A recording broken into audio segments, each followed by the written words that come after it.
Hi friends, আসসালামু আলাইকুম ওয়া রাহমাতুল্লাহ। প্রিয় বন্ধুরা, আজকে আমরা গ্রামীণ সিম থেকে ইমার্জেন্সি ব্যালেন্স আনবো, অর্থাৎ টাকা লোন আনবো। তো টাকা লোন আনতে হলে আপনাকে চলে যেতে হবে আপনার ফোনে থাকা ডায়াল প্যাড অপশনে। তার আগে আপনাকে স্বাগতম জানাই TAS ড্রিম টিভির পক্ষ থেকে। আর আপনি যদি এই চ্যানেলে নতুন হয়ে থাকেন তাহলে অবশ্যই আমার এই ছোট চ্যানেলটি সাবস্ক্রাইব করে আমার সঙ্গে থাকবেন। তো এখন আপনাদেরকে ইমার্জেন্সি লোন আনতে হলে আপনাকে এখানে ডায়াল করতে হবে *10*1#।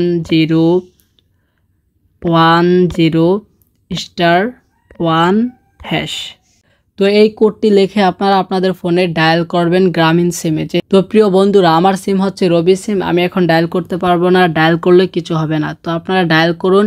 ডায়াল করলে আপনাদের কাছে একটা SMS আসবে, আর ওই SMS-এ লেখা থাকবে 1 2 3 4, অর্থাৎ 4টা-5টা নাম্বার থাকবে। আর আপনি যদি ইমার্জেন্সি ব্যালেন্স নিতে চান তাহলে আপনাকে 1 লিখে স্যানে ক্লিক করতে হবে। আর স্যানে ক্লিক করলে কিন্তু আপনার ফোনে ইমার্জেন্সি লোনস চলে আসবে, অর্থাৎ টাকাটা চলে আসবে। তো প্রিয় বন্ধুরা, এইভাবেই কিন্তু গ্রামীণ সিমের ইমার্জেন্সি লোন এনে থাকে। তো এই ভিডিও দেখে যদি আপনি উপকৃত হন তাহলে অবশ্যই চ্যানেলটি সাবস্ক্রাইব করে আমার সঙ্গে থাকবেন।